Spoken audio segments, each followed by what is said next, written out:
kayang lamunin parang bubog na nagbaga. Di mo rin kayang habulin parang dulo lang ng pana. Ang hinaharap ng chicks mo parang dodo na pambata. Kaya di mo ko matalo kasi bobo ka makata. Na walang alam kundi man lait ng kapwa. Ang itsura mo pre, medyo malapit sa ita pero ayos lang.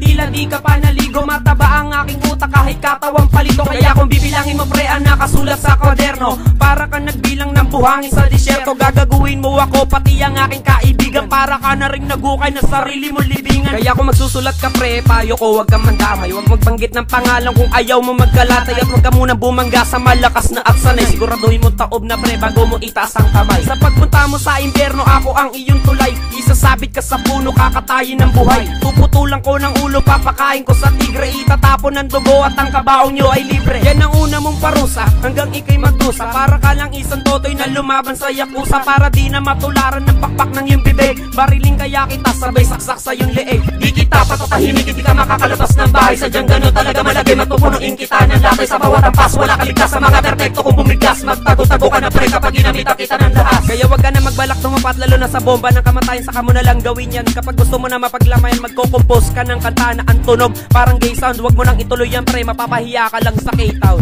Yeah, K-Town, Bomb D, sampler pa lang yan. At saka tapatan mo muna yung sampler ko bago mo kami i-diss. Yung kaming lahat ha, king ina ka.